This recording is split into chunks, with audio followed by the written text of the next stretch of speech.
Good evening. Hopefully, everyone is doing fine. I am Dr. Gregory Salters, and I am a law enforcement executive. And I often say that's what I do, but not who I am. I want to thank you all for joining us this evening as we have some discussions on what is really going on, how people are doing with the pandemic, everything that is going on with the murder trial, the officers being charged. And I want to be able to talk to some of my law enforcement officers that are out there. A lot of times when we're out there, people have no idea of what it is that we're actually going through. They see it. I have new officers that this is their first time going through these particular types of um, protest and training. We just get my headset.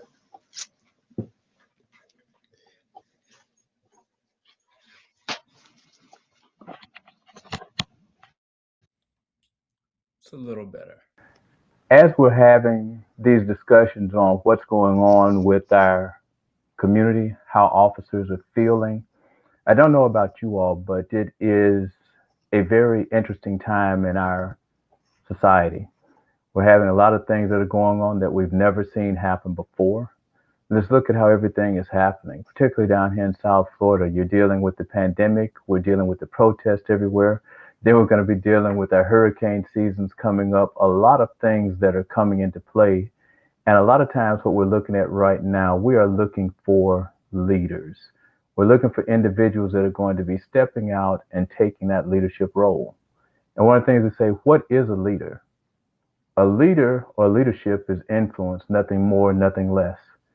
And many times when you're choosing who you're going to follow, you're looking at, do their words match their actions? We also look at it and say, am I taking a leadership role? What could I do to be a more effective leader? We're going to talk about some of those things. And also, when we're doing these particular circumstances, these particular times, we're often faced with many opportunities that we otherwise would not have.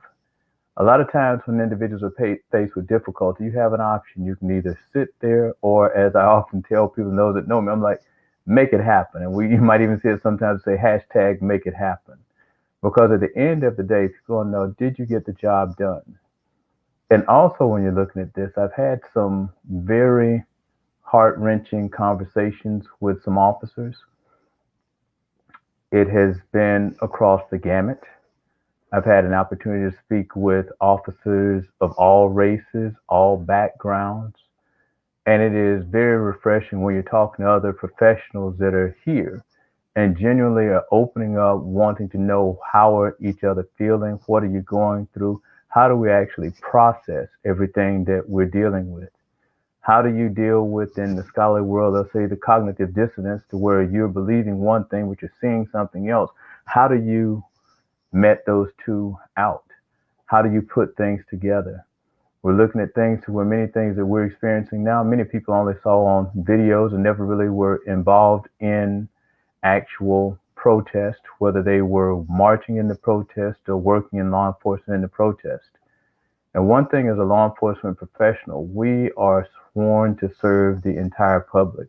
And I know that I have worked and been in charge of field forces, or worked with field forces and dealt with protests where sometimes I really did need to understand the issues that were in the conversation, or I had strong feelings against what they were dealing with. But at that moment, and things that we're sworn to serve, we're sworn to serve and protect everyone. And it's really good when I can look out there and see my fellow men and women in blue, green, brown, where we're doing what we have to do, serving the public and doing what we deal with. But also, how are we processing exactly what's going on? How are we doing from a mental state? Are we making sure our mental health is together? And it's kind of interesting in these times, because normally you'd say you have to take a break, you have to get some rest, you have to basically take a step back. But right now, with all of the work that we have to do, you really don't have the luxury of doing that. So now it's, what do we deal with? And we look at all of these challenges that we're having. And sometimes you look at it, these challenges, some people look at them as challenges, others look at them as opportunities. And it's been very interesting because, self disclosure, I've always wanted to talk more to my officers. I always feel, as a law enforcement executive, we have to reach back. We have to be able to talk with them, share our experiences with them, And we also have to be doing more reaching out to the community. How many times have we missed those opportunities to do that? But now when we're going through this, we have to be that true leader and step up and go that extra mile to reach out to others to make things happen. That's how we can really help our community grow. I've had the opportunity to go out there and you're watching on the news, and if you've noticed, when you see law enforcement organizations or other organizations that are trying to bridge the gap or connect with the individuals that are protesting or connect with individuals that are from a different cultural background, socioeconomic level, and trying to sincerely connect, things really begin to happen. You begin to see, okay, I might not totally understand your point of view, but let's go forward and say, okay, perhaps let me see it from your side. Help me understand. I've had individuals that have been posting the differences between a protest and a riot, how they're basically looked upon. And those of us in law enforcement, you look at it, it's just like writing your A form or writing your arrest report or your PC. A lot of that will depend on the individual that is writing the report because we don't know how each other perceives things.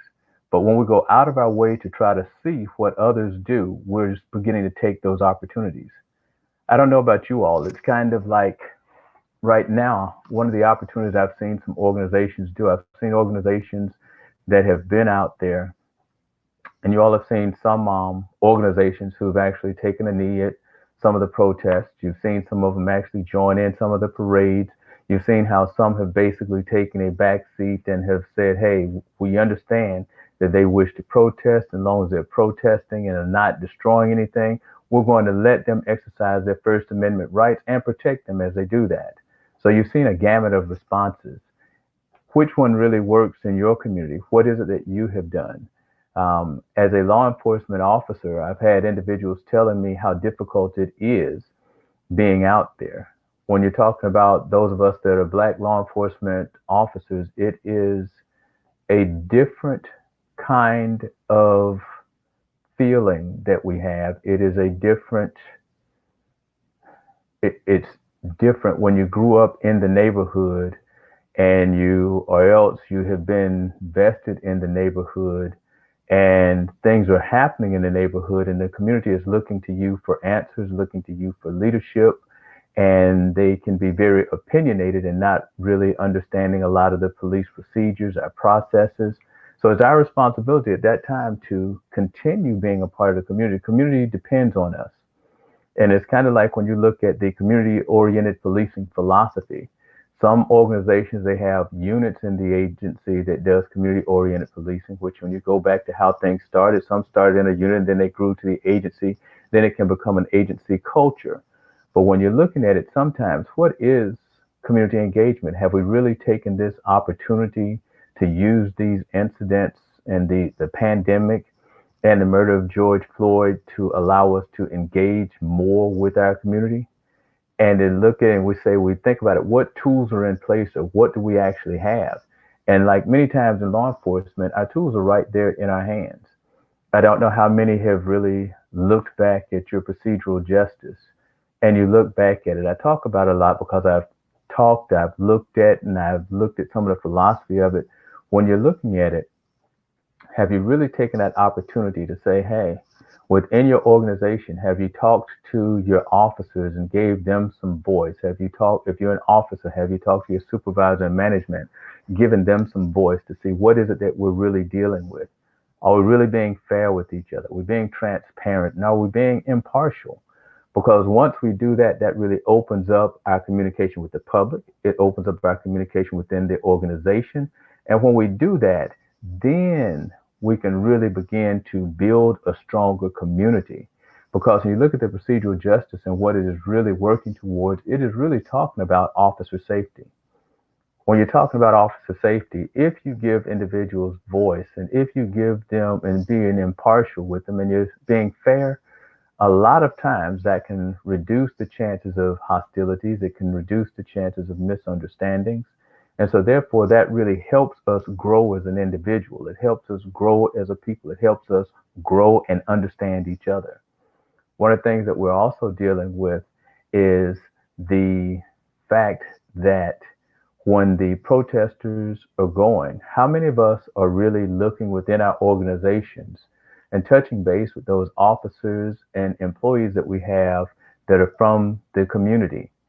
This is a time to really, really engage your community. I've seen some organizations do it to varying degrees. But when you truly engage your community, when you truly engage your faith based community, even right now with the schools being out, the schools, the principals, and the leadership of the schools have a tremendous impact on the community and their students. That is one thing that where I truly believe when law enforcement, education, and community works together, we can truly advance our community. But we fail to really connect. That's an opportunity that we miss. And I often say it was someone told me years ago, an opportunity is never missed. Someone else just gets it. So when you look out there, how many opportunities have we missed as individuals, as organizations, as a community that someone else has gotten or taken advantage of? Right now, if you're in law enforcement, when is the last time you really reached out to those that are in education in your community and you reached out to them to talk to them? I don't care what level it is, but that you're reaching out to your elementary schools because the teachers and the faculty and staff there, they are stressed. They have contact with the students. When you're dealing with middle school, same issues. When you're dealing with high school, same issues, and many of them are going off to college. Right now, you've often heard is it doesn't matter what you do to someone. Oftentimes they forget what you do to them, but they never forget how you made them feel. So imagine in this time of crisis, how did you make them feel? Same thing with the businesses in your area. Many times, all they're looking for is a call, a text to check on, to see how they're doing, to check on them. Think about what that will do as we build those communities. And I'm saying it from a law enforcement standpoint, and I'll come back and give it to you the other side because everything is multifaceted. Nothing is one way. We have to be in this as a community as we increase our opportunities. So if you're increasing our opportunities for connection, if you're increasing our opportunities for growth, if you're increasing our economic abilities, it's there. So now you're reaching out to your businesses. Imagine what that does to them. Their businesses are out there. You're doing things. When you're making purchases for your law enforcement things we have to do, we're buying food, you're buying things. Are you buying local? Are you helping out your local businesses? Because they will truly appreciate the things that you're dealing with them. When you're reaching out to your faith-based communities, that is another tremendous resource. And if you're looking at it, just like now, many individuals are going virtual. Do you realize when you connect with your churches, your temples, your mosque, and everything like that, all of your houses of worship, many of them are going viral. So at this particular time, are going virtual. Many times by connecting with them, that will allow your voice to be heard and for you to connect more with your community than we had probably done before. And many times when you have done those connections and something happens in the community, they have built a relationship with you and therefore you can move things forward. Because many times you've heard the cliche phrase of know, like, and trust you. What are we doing for individuals to really know us as individuals, to know us as an organization? And once they begin to know you more on different levels of different things, because just like anything else, if you do it one time, that's a one hit wonder. But if you do it over and over and over, that becomes what your character is and that becomes your brand. When I work with some of my clients, we're talking about if you are a business, what is your brand? What do people know you for? And many times people say, I don't have a brand. If you don't believe you have a brand, ask your five closest friends what they think of you. They will at that time be able to let you know what your brand is. So now once you're developing that, what are we doing with it? How are you dealing with it? So now once the community begins to know you and they like you and they trust you, then you're going to be able to have more influence with them and the things that are going on in your community. But if there is a lack in any of those, if they don't know you, if they don't like you and or trust you, that is going to make things tremendously difficult for you to get things done in your community. And now when you're looking at it also, let's look at it from the community. I've had individuals tell me, well, how do I connect with individuals in my city? How do I connect with the police department? The police chief email is out there. Who do you know that works for the police department? Most police departments have a unit that deals with community engagement. And if you don't see that, or neighborhood action teams, people out there in the community, if you talk to the commanders of the various areas, talk to the members of the police department, ask the question, say, I want to get involved, I want to serve. Come over there, get to know us, work within it. Now that bond is growing. The same thing in our schools. If you're really wanting to have a stronger school system and these type things, you need to get in there and volunteer and move forward. The best thing I think about as a law enforcement officer, I taught DARE for years. When I was in the DARE program and teaching there, when you're in the schools and you have built a relationship with that child, and the parent knows that you have built a relationship with that child, you will be able to have influence over the things that that parent does, and that you'll get their brothers, their sisters, their uncles, their aunts. You'll be amazed at how much you can move forward in your neighborhood. And also, I've seen it to where communities are the ones that have basically funded various programs inside the police department when they set up various foundations. So that could be another thing that we're doing. So you think about everything in these opportunities that we're having right now when our society is looking for true leaders. We're looking for things, we're looking for people that can lead us, take us out of these particular situations, and take the leadership. Where are we going in our society? What is it that we're looking for? How do we move it forward? Are we taking advantage of the opportunities, or are we missing those opportunities? Same thing when we're looking at also our recruitment efforts. Right now, are we looking out there and talking to the public and saying, you know what, we are looking for professionals to join our team. We're looking for individuals that care about the public, that want to serve the public, and want to treat everyone with respect. When they're coming in, are you talking to them about the rewards of moving up in the organization, your first line supervisor, into policy level making decisions? Are you doing that? Also, when you go to classes, I've facilitated classes all over the state of Florida. I've met with organizations outside of the state. And many times when you go to trainings, how many times do you really take advantage to network, connect, and really get to know some people at other agencies? If you do not take advantage of that, it's another opportunity that you're missing, because it could be that individual that in times of crisis at your organization, you can call them and they can provide insight. Or it could be one of those things where you just need some insight, some fresh eyes looking at things, a new policy. By being in those classes and engaging, you will be able to get that information and look like a superstar and help your agency move forward. Because right now, I can guarantee you almost anything that we're going through, we know someone who has been through it, talked about it, or something. Because right now, going through these protests, if you go back, many of us that have been in law enforcement for many years has been involved in large scale protests and operations. Talk to us. Let's talk about it. Let's see how we process this.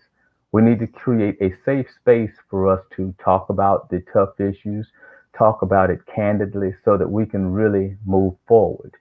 So, as we're thinking about things, when we're looking at all these opportunities that are being presented to us, how many opportunities are you taking advantage of? Or are you letting someone else take advantage of them? Let's go out there, look for opportunities to build relationships, look for opportunities to advance our community, look for opportunities to help someone else that may not have had the same life experiences that you've had, look for opportunities to meet other people that are from a different background than you, look for opportunities to connect better with your coworkers, look for an opportunity to connect better with the people that are in city hall, at your kids' school, and everything. Because when we begin to take advantage of the opportunities that are laid in front of us, we will definitely be better off as a society. I greatly appreciate you for joining in with me tonight. I look forward to talking to you all some more. You all have just been seasoned for success. Have a good evening.